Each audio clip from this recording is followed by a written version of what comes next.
Hello बच्चों, तो आज हम बात करने वाले हैं स्ट्रेस के बारे में। अब स्ट्रेस क्या होता है? तो बहुत सारे बच्चों को लगता है कि जो सर लोग होमवर्क देते हैं, इतना सारा काम कराते हैं, वो स्ट्रेस होता है।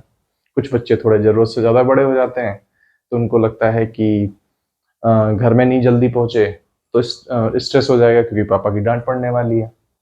या फिर मोस्ट ऑफ टाइम आप ऑनलाइन है, किसी को आपने मैसेज किया बट वो रिप्लाई नहीं आया, वो 10 मिनट बंदा अगली पार्टी ऑनलाइन है बट आपके मैसेज के रिप्लाई नहीं हो रहे, तो स्ट्रेस।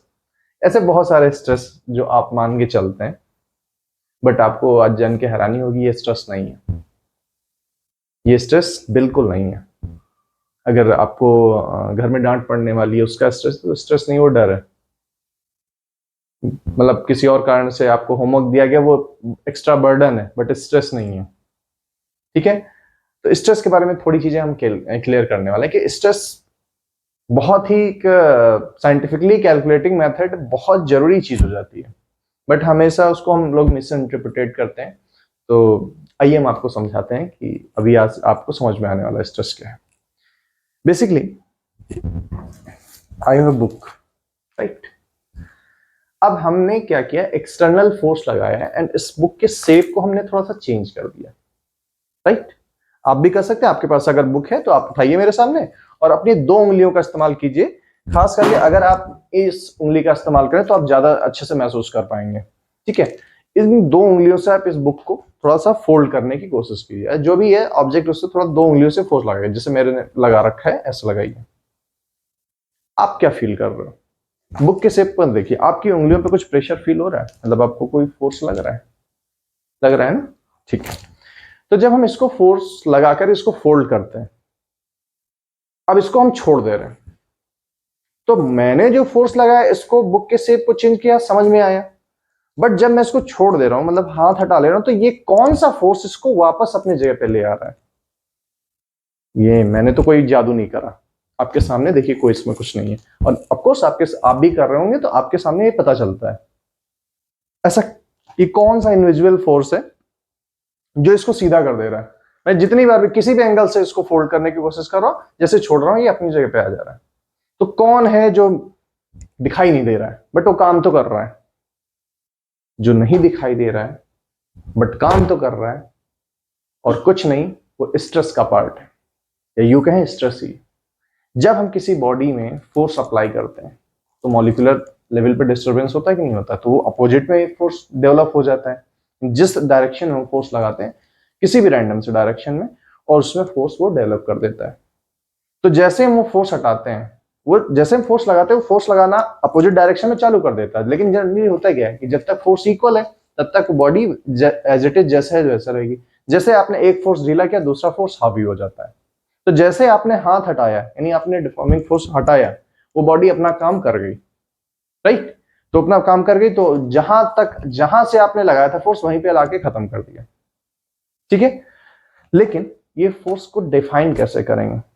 तो देखिए, ये इंटरनली डेवलप हो रहा है फोर्स, एक्सटर्नली नहीं रहे। ये प्रेशर नहीं है, मतलब अलग से जो आप डिफॉर्मिंग फोर्स लगा रहे वो नहीं है। ये इंटरनली फोर्स डेवलप हो रहा है, किसी भी बॉडी में, किसी भी एंगल में, किसी भी डायरेक्शन में ये डेवलप हो सकता है।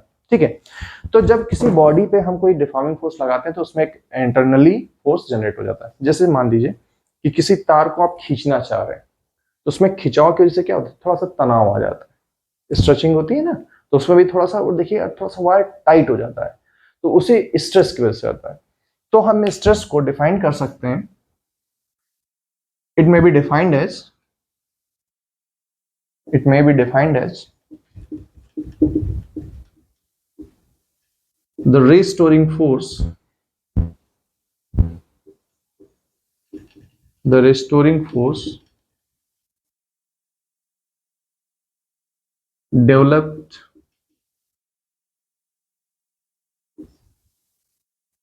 per unit area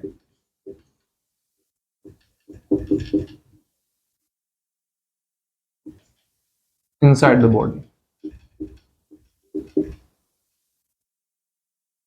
ठीक है, जनरली इसको जो स्ट्रेस को हम फॉर्मुलेशन में अगर लिखें तो और कुछ नहीं, F/A लिखते हैं।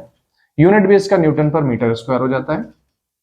बस ये ध्यान रहे कि प्रेशर भी फोर्स पर यूनिट एरिया होता है, बट ये इंटरनली बॉडी के अंदर से डेवलप होता है, बाहर से नहीं होता। प्रेशर क्या होता है, बाहर से लगता है। और इंटरनल रिस्टोरिंग फोर्स, जो बॉडी को रिस्टोरिंग फोर्स जनरली क्या करता है, जैसे हम रिस्टोर करते हैं, वापस उसको अपनी यथास्थिति में लेकर चला है, ठीक है, वो इंटरनल फोर्स है। अब एक जो काम की बात मैं आपको बताना चाह रहा हूं, ये फोर्स प्रेशर के जैसा होते हुए कि फोर्स भी एक वेक्टर क्वांटिटी, एरिया भी एक वेक्टर क्वांटिटी, इसके बावजूद स्ट्रेस जो होता है वो वेक्टर क्वांटिटी नहीं है।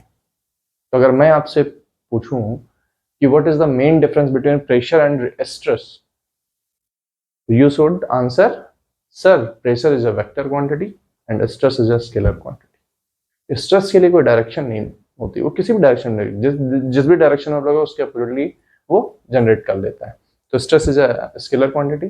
एंड स्ट्रेस भी कई प्रकार से होता है, कई प्रकार से, जैसे हम वायर खींच रहे हैं तो लॉन्गिट्यूडनल या टेंजेंशियल स्ट्रेस होता है, ठीक है, और लिटरल स्ट्रेस भी हो सकता है, और वॉल्यूमेट्रिक स्ट्रेस यानी हाइड्रोलिक स्ट्रेस भी हो सकता है, ठीक है। तो स्ट्रेस जिस भी डायरेक्शन में आप लगाएंगे उस डायरेक्शन के अलॉन्ग वो जनरेट हो जाता है।